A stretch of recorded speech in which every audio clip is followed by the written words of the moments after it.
Right, it's time to put the sails in. Now I'm going to have to turn it round. Unfortunately, you're going to have to look at it this way up because I have to do this in the right angle. Now I put some of the white in, but it's going to rely on a very sharp grey to give me some shadow. Now I'm putting the white in first, then we can use the grey. Now this is very largely grey, but let's put some in here. You can put a little bit of white in and then you'll have to work the grey into it. I'll show you that in a minute when we get to it. Yeah, it's really a waste of time putting that white in there because it's not going to be seen. But it's enough. You wait and see when I finish this. It's enough to see. And now just that's enough probably for the sails. Now this is the bit that we've got to work on. I forgot to take that little ball out of there. You see how bright that is now.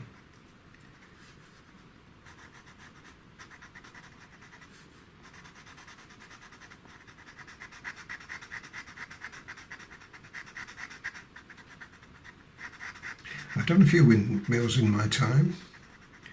When I first started with watercolour, I did quite a lot of...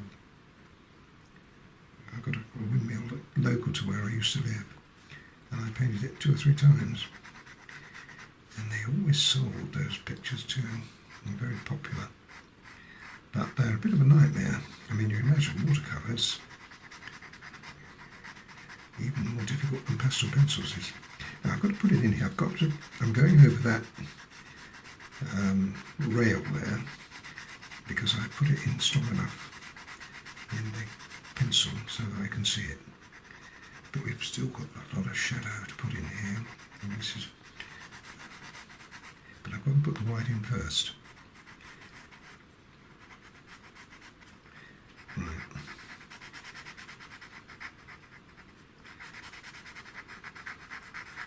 Okay, now that's going to have to be solid, so I can't have any paper showing through.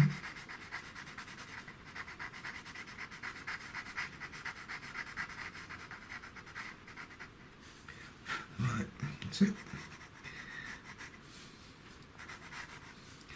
Okay, now for the moment I'll leave it at that because I've got to build the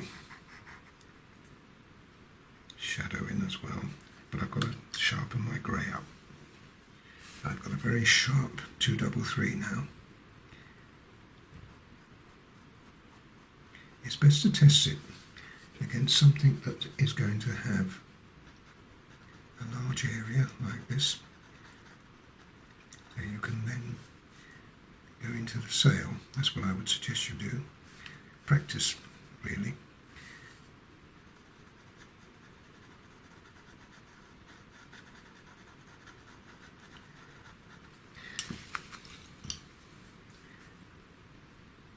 Blend that.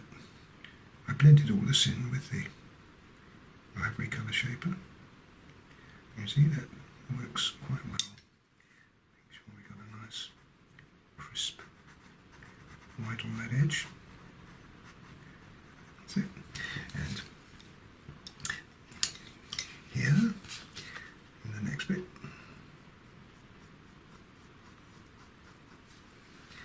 there's another. Comes down here.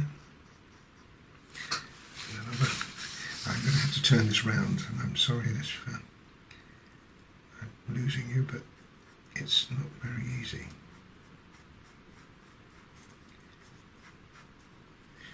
And that will then have to be... It's a question of degrees now. That's going to have to be darkened a little bit. And this is going to have to be darkened. And each one has got to have the right degree of shading, and we'd have to That's okay. And that one, just a little lighter. That one will stay bright. But now you can't discern between this one and this one, so we have to make that a little darker. We're getting there.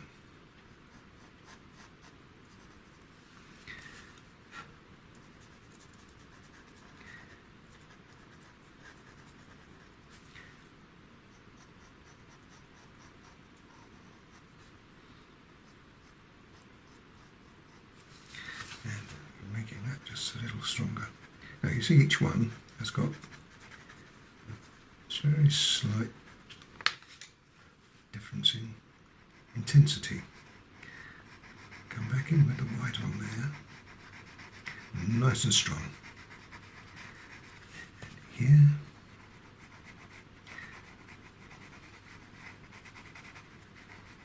you can use the white like a blender.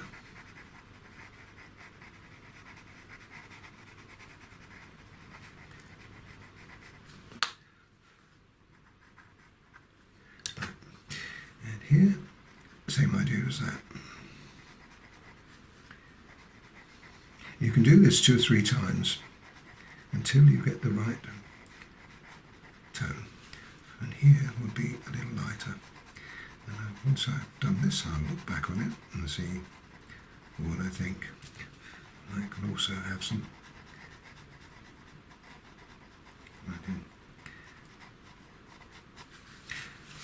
Yeah, it'll have to be done again, but not too much actually. I think I might try to use the 230 if I can, if that works.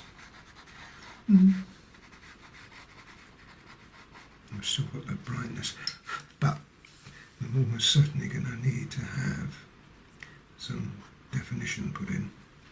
And let's go back over with the grey. I don't really like doing this too much. I prefer having the colour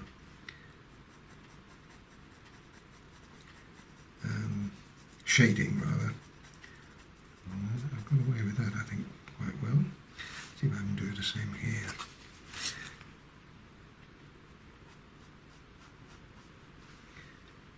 Because we've also got a white balustrade there, which is going to be a problem for me.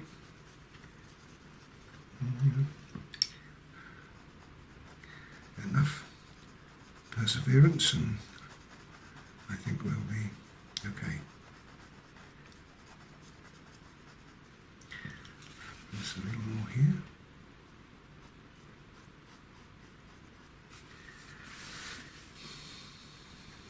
Now that's the second time that I've done that and it's now beginning to work. I've got to put a line across there. Just a little bit like that.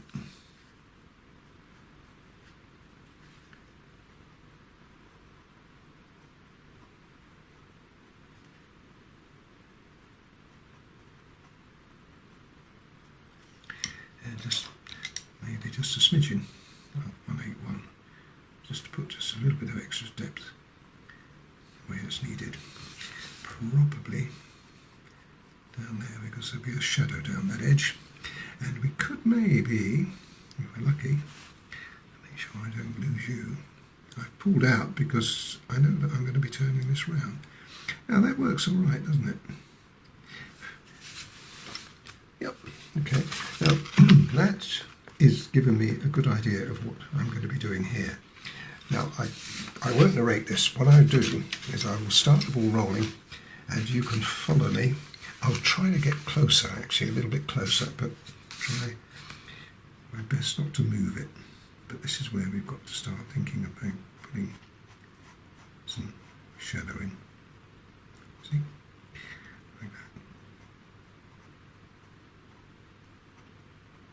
You can't hope to put it in dead accurate, I can tell you that. All you can hope to do is to represent it.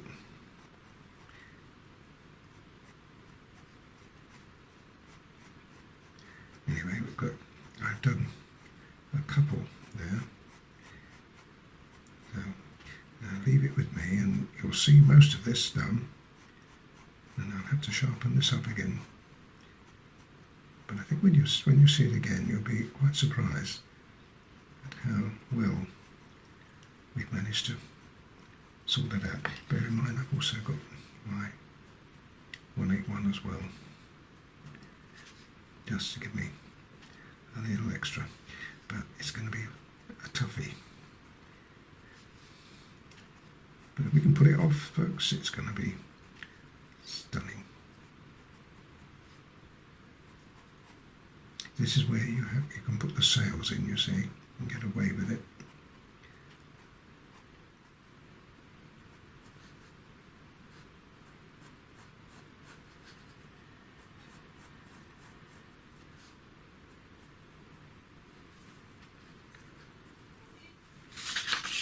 I've almost finished the sails now. A little bit of shadow on this edge. Now take your time when you're doing this, it's quite hard. Your picture will be just a little bigger than mine, which will be helpful. I have to work on a smaller scale, but this is going to be just a little larger, so you'll have a little bit more room. Now I'm coming down here because just this one sail is in the shadow. So I'm putting the grey on, that, and then on top of that, a little bit of the dark 181. That was one. No, it wasn't anything. It was 233 first of all, and this is 181. Make a little bit more of the edges.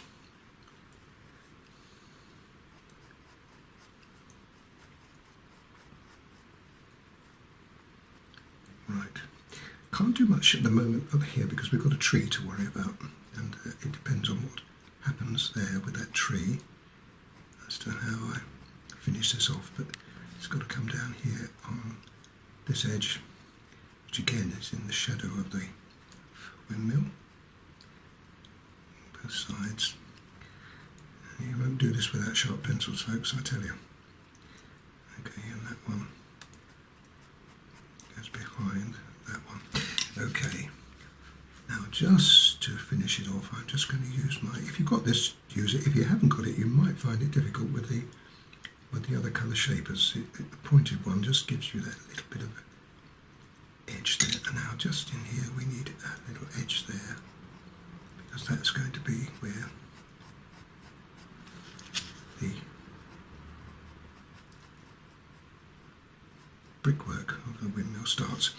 Right, one more thing I've got to do just before I finish this off. This is going to have white on it too, and this is going to be round. It's going to be interesting for you to see. This is why I've left it, and that actually goes in there like that. Okay. I put a line on that because that's going to be where the shadow is. It's quite strong. You need to fill up the paper with this, and then I use your colour shaper, doesn't matter which one, just to blend that in. Okay, now we've got to make that darker under here, not just over under here, but down here as well, because being round, you'll have a light coming. Let me just do this bit and I'll show you what I mean by that. So that's the shadow, and then the light falls down here because we've got this reflected, and that wasn't hard enough. You've then got to reflect it coming down here. So that section is left light. This is going to be darkened. Alright, so far so good. And I'm going to blend it again.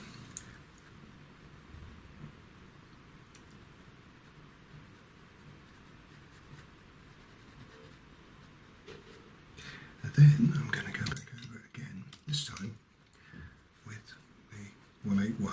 So that was 233 I was using, and now 181. And that's going to be put in mainly under there, and also just a little bit on the side, like that. And down here, this is where this overhang comes from here,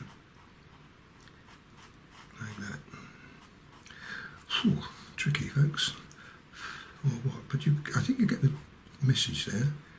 That can be quite dark too because it's in the shadow, like that. Am I happy with it? Really. Now, I'm going to use the white pencil now.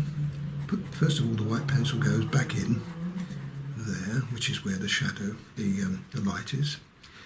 Don't want any there, I don't think, but here I do. Now I'm going to use the white as a blender. I think you've seen me do this before.